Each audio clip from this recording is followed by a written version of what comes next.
Alexander, Julius Caesar, Napoleon Bonaparte. What do they have in common? Well, all three of them are the greats. Alexander the Great.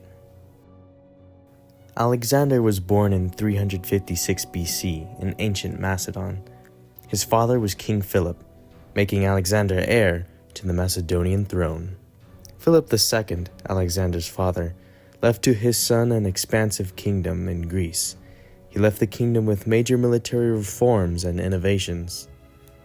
However, maybe the most potent influence to who Alexander would later become, Alexander received an extensive education, from learning military knowledge to being tutored by the famous philosopher Aristotle.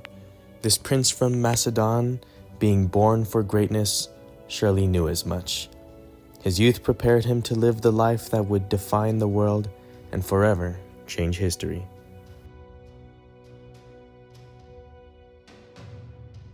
Julius Caesar. Born in the year 100 BC, Julius Caesar was born into a noble family lineage. With family connections in the political world, the young Caesar began his rigorous education. Thrusted into the turbulent political times of the late Roman Republic, and, upon the death of his father, being made the head of his household, Caesar's upbringing and early adulthood taught him valuable lessons in leadership and oratory. These lessons would prepare the man who would wage a civil war, emerge victorious over his triumvirate, and then become the dictator of Rome, who dyed the cast for the Roman Empire. Napoleon Bonaparte. Born on the Mediterranean island of Corsica in 1769, Napoleon Bonaparte was born just in time to be a Frenchman. His family was of minor nobility, though by no means wealthy. Being a French citizen, a young Napoleon pursued his education in mainland France. Industrious and academic, Napoleon read extensively and became well versed in many fields. Most influential to his future, his studies at the military academies he attended would provide him with the knowledge and skill set he would use to change the course of European history. The Great's accomplishments and legacy. A brief analysis. Alexander the Great earned his name by conquering the known world. Never losing a battle, he spread the Greek Hellenistic culture, made innovations in governance and in military science, and marked his leadership with great tenacity and adaptability. His legacy is the great extent to which his ambition pushed him, his ambition even exceeding that of his soldiery, and ultimately likely being the cause of his death. Though Alexander spread his empire and greatness throughout the known world, his empire died with him.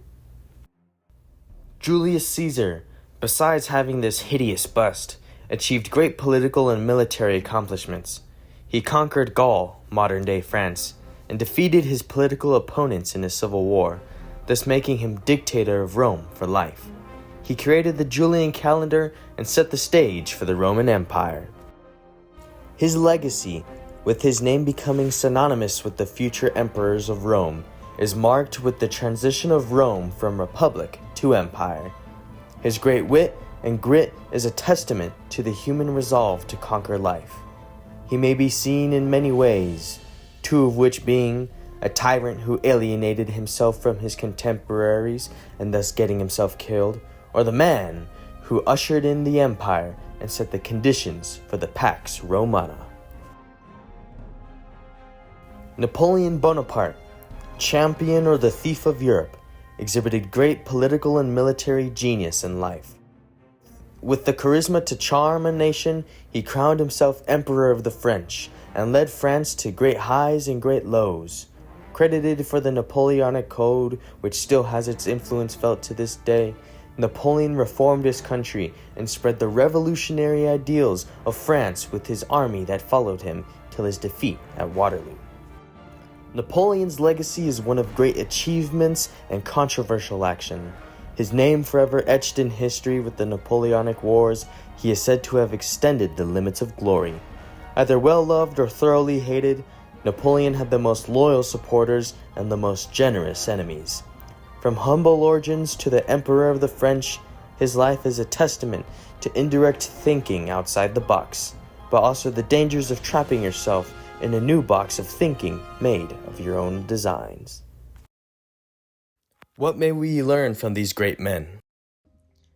Mistakes were made, short-sightedness was not unseen, and unwise and imprudent decisions were made. They were human, just like you and me. As Alexander said himself, whatever possessions we gain by our sword cannot be sure or lasting, but the love gained by kindness and moderation is certain and durable. Whatever high position or great accomplishments achieved, if they are not balanced with wisdom and prudence, they are lost to disgrace. The three all stood on the shoulders of their predecessors, Alexander with his father, Caesar with his family, and Napoleon with the knowledge of the past. These three men reflect the Shakespeare quote, "Be not afraid of greatness. Some are born great, Alexander. Some achieve greatness, Caesar. And some have greatness thrust upon them, Napoleon." All three were great, yet, as they built off their forefathers and predecessors, we may do the same. Alexander was born into greatness, but that would have meant nothing if he did nothing with such fortune. Caesar took the initiative and seized his greatness, casting the die for his destiny he was not expected to fulfill. And Napoleon, his giant legacy in history is a testament to the human will and wit, for he pursued the endeavors that would prepare him to seize the opportunities that would appear to him. All three were presented with the unique circumstances of their life, and then acted in such a way that distinguished them from the regular man. Something in them was untamed.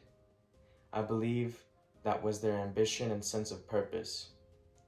Ambition, though it may be attributed to their downfalls, is what led them to etch their names in history. Though all three met tragic ends, if these three men directed their ambition into a more stable and prosperous direction, they may have secured for themselves a long-lasting victory.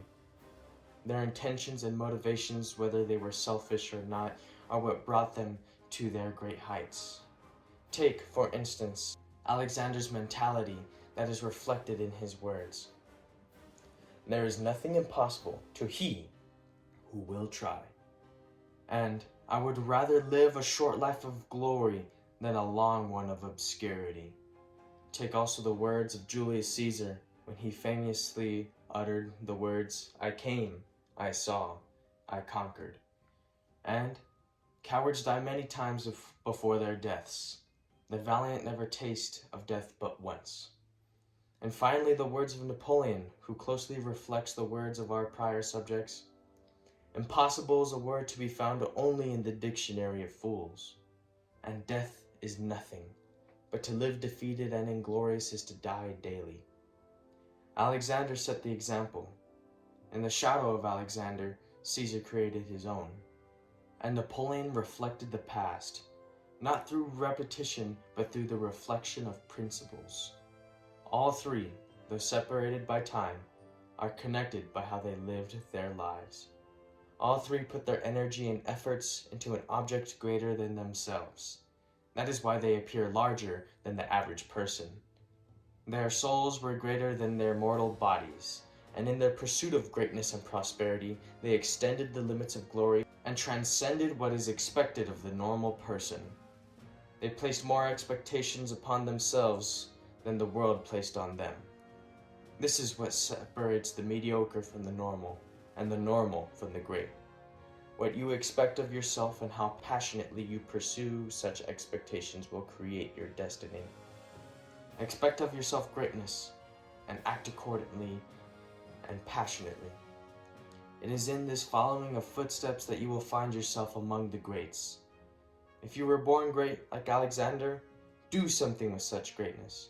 If you were not, achieve greatness with great initiative and vigor, like Caesar. If there are no present opportunities, prepare yourself to seize greatness when it is thrust upon you, like Napoleon. Think outside the box you're in, or someone else will. Be extraordinary, be great, get the most out of life, and live well. Goodbye, my friends, and have a great day.